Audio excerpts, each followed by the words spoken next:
Assalamualaikum warahmatullahi wabarakatuh. Di sini kami kelompok 1 akan membahas tentang materi bakteri. Perkenalkan, nama saya Alfian Niza Mahendra. Nama saya Delia Permatasari. Nama saya Alia Putri Apsari. Saya Ana Delanta Asin Budiawati.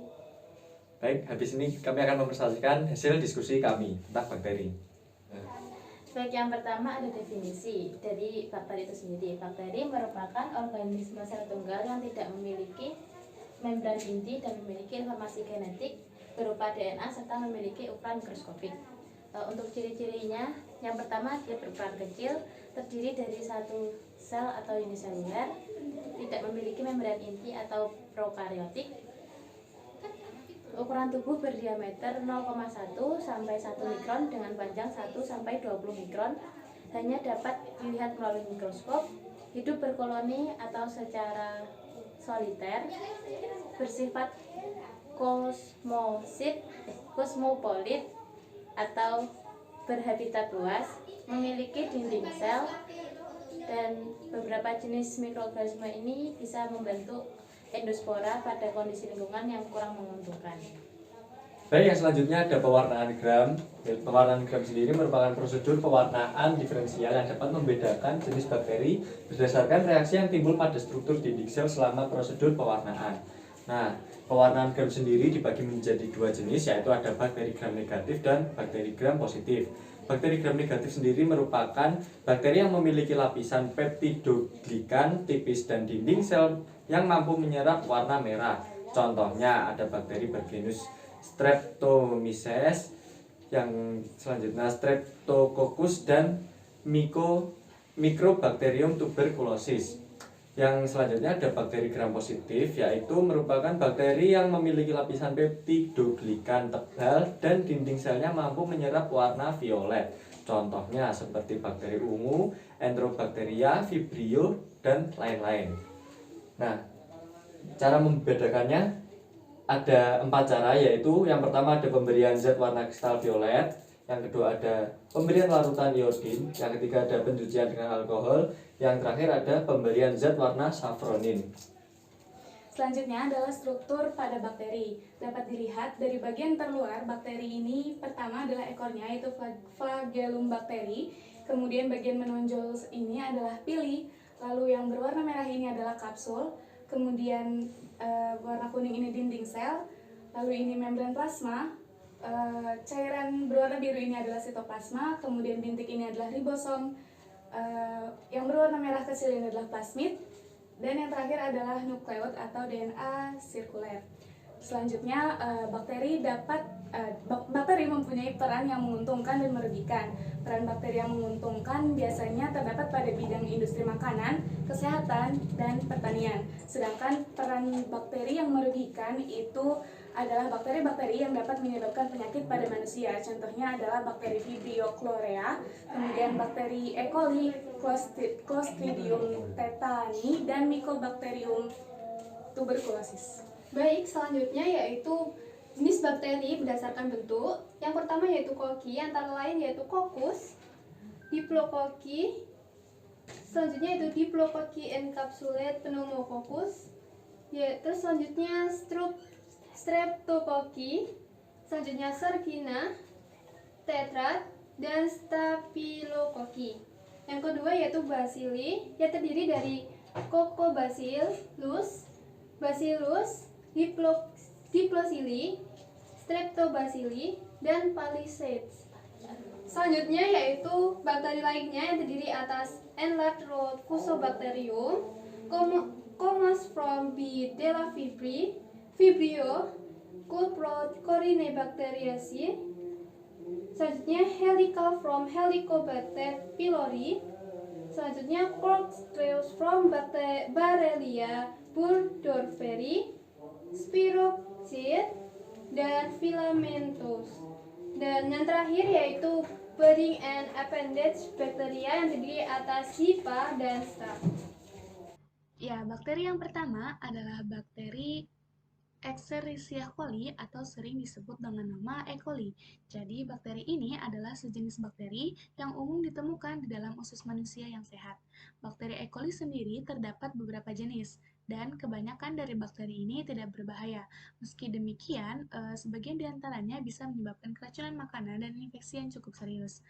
Bakteri E. coli ini merupakan salah satu bakteri coliform yang termasuk dalam famili Enterobacteriaceae, di mana ini merupakan bakteri enterik atau bakteri yang hidup dan dapat bertahan di dalam saluran pencernaan. Nah, bakteri E. coli ini merupakan bakteri yang berbentuk batang dengan sifat gram negatif, fakultatif anaerob, tidak membentuk spora dan merupakan flora alami pada usus manusia. Kemudian ini adalah struktur dari bakteri E. coli ini. E. coli tersebut ini adalah flagel, kemudian ini adalah kapsul, yang menonjol ini adalah villi, lalu ini dinding sel, ini membran sel, ini ribosom, ini mesosom, ini plasmid, kemudian di dalamnya ada materi DNA, ada nukleoid, dan ada sitoplasma. Selanjutnya, bakteri E. coli ini seringkali menyebabkan diare atau infeksi saluran pencernaan. Nah, biasanya kondisi ini disebabkan oleh makanan atau minuman yang telah terkontaminasi oleh bakteri tersebut. Selain menyebabkan diare, bakteri E. coli ini juga bisa menyebabkan infeksi saluran kemih, kemudian infeksi selaput otak, serta infeksi paru-paru. Gejala dari seseorang yang terinfeksi bakteri E. coli antara lain adalah perut kram, diare dengan tingkat keparahan yang ringan hingga parah dan bahkan berdarah, kemudian kehilangan selera makan, mual dan muntah, serta demam.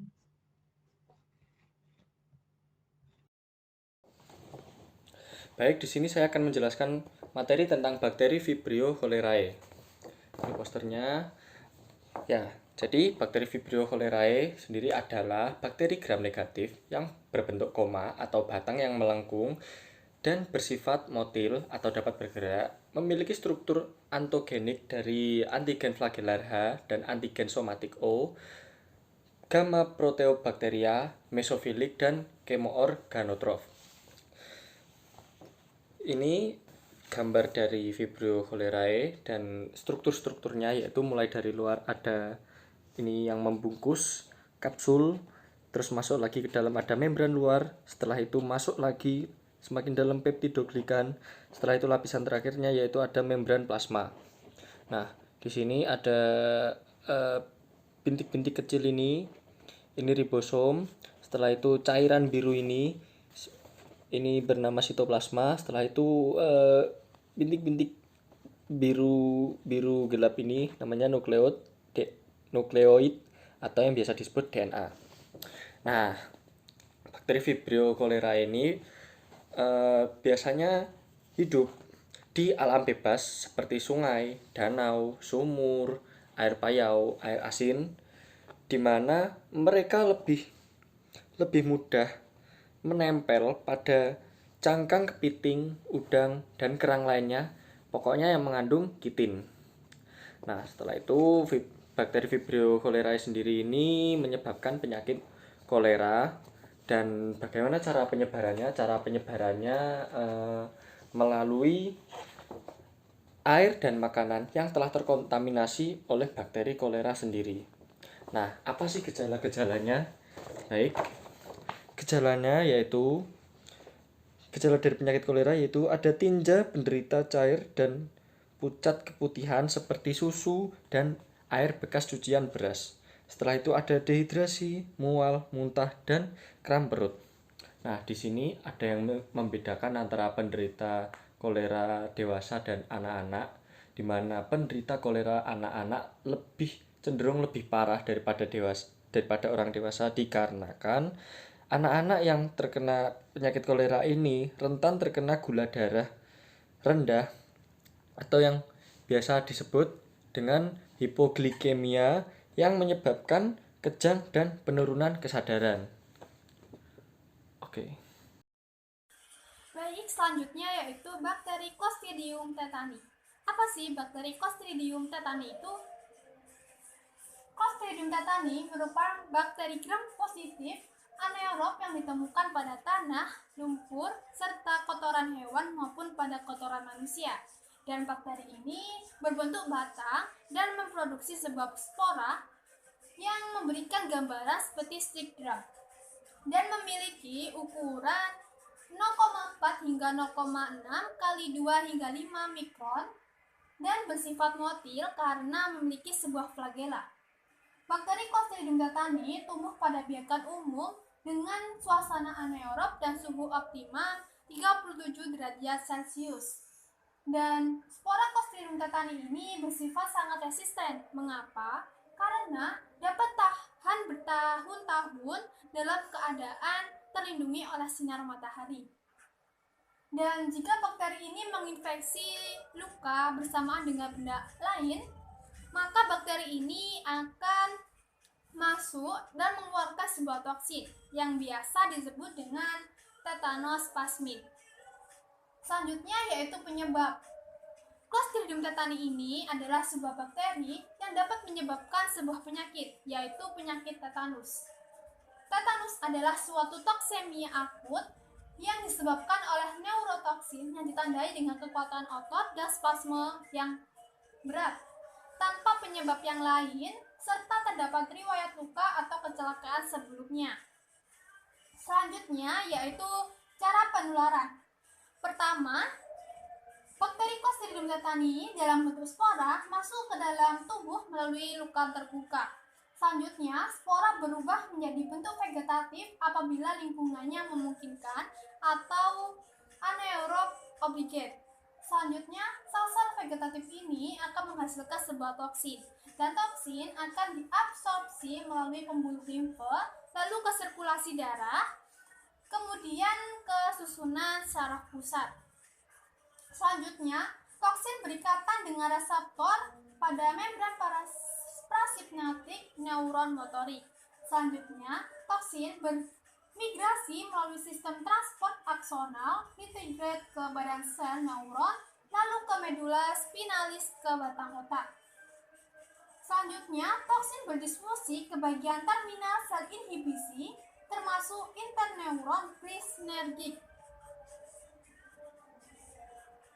dan neuron penyekresi asam aminobutritrat dari batang otak. Selanjutnya, toksin mengalami degresi synaptobreufin, sebuah protein yang diperlukan untuk menghubungkan vesikel neurotransmitter pada membran prasipnatik.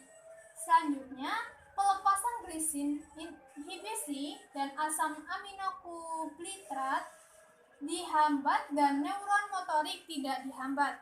Selanjutnya akan mengakibatkan terjadinya hiperrefleksi, spasme otot, serta parestesis pastris. Selanjutnya yaitu gejala. Gejala dari Clostridium tetani ini yang pertama yaitu pada gejala umum. Yang pertama, kejang dan kekakuan pada otot rahang. Yang kedua, kekakuan pada otot leher serta otot perut. Yang ketiga, kesulitan untuk menelan. Dan yang keempat yaitu kejang tubuh yang menyakitkan dan berlangsung selama beberapa menit. Gejala lain yang mungkin muncul yaitu yang pertama demam, yang kedua yaitu berkeringat, dan yang ketiga yaitu tekanan darah tinggi, dan yang keempat denyut jantung semakin cepat. Sekian dari saya, selanjutnya akan dilanjutkan oleh teman saya. Baik, untuk jenis bakteri yang keempat ada Mycobacterium tuberculosis.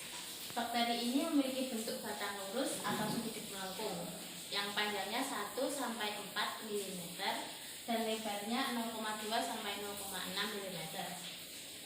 Besar dari bakteri ini tergantung dari kondisi lingkungannya. Untuk struktur dari Mycobacterium tuberculosis ini sama seperti bakteri pada umumnya, yaitu memiliki bili, kapsul, dinding sel, membran sitoplasma, ribosom, sitoplasma, dan nukleoid. Untuk dinding Mycobacterium tuberculosis ini sangat kompleks, terdiri dari lapisan lemak yang cukup tinggi, yaitu 60%. Penyusun utama dinding sel ini asam nikolat yang merupakan asam lemak berantai panjang yang dihubungkan dengan arabinogalaktan oleh ikatan glikolipid dan peptidoglykan oleh jembatan fosfodiester. Unsur lain yang terdapat dari dinding sel ini adalah polisakarida. Untuk struktur dinding sel yang kompleks ini menyebabkan bakteri Mycobacterium tuberculosis bersifat tahan asam, yaitu apabila sekali diwarnai akan tahan terhadap upaya penghilangan zat larut tersebut dengan larutan asam alkohol. Mycobacterium tuberculosis tidak bisa diklasifikasikan sebagai bakteri gram positif atau gram negatif karena tidak memiliki karakteristik kimia yang baik. Meskipun bakteri ini mengandung peptidoglikan dalam dinding selnya, jika pewarnaan gram dilakukan pada Mycobacterium tuberculosis ini, maka akan terlihat warna yang sangat lemah pada gram positif atau tidak terlihat sama sekali. Untuk Mycobacterium tuberculosis ini mengakibatkan penyakit TBC, yaitu tuberkulosis. TBC adalah penyakit yang disebabkan oleh infeksi bakteri Mycobacterium tuberculosis di paru-paru, yang juga disebut dengan TB paru. Ketika tuberkulosis sudah menginfeksi bagian tubuh yang lainnya selain dari paru-paru, maka ini disebut dengan TB ekstra paru. Untuk penularannya terjadi ketika seorang menghirup udara yang terkontaminasi bakteri tuberkulosis. Bakteri ini dikeluarkan oleh penderita TBC saat batuk dan bersin dalam bentuk droplet atau percikan lendir. Nah, ini hanya orang yang penyakit TB paru aktif saja yang dapat menyebarkan bakteri tersebut kepada orang lain. Untuk gejalanya ada beberapa. Yang pertama, batuk yang berlangsung lama, sekitar 3 minggu atau lebih. Yang kedua, batuk biasanya disertai dengan dahak atau batuk udara. Yang ketiga, ada nyeri dada saat bernafas atau batuk. Yang keempat, berkeringat di malam hari, lalu hilang nafsu makan, penurunan berat badan, demam dan menggigil, kelelahan, pembengkakan kelenjar getah bening, dan yang terakhir ada kurang energi.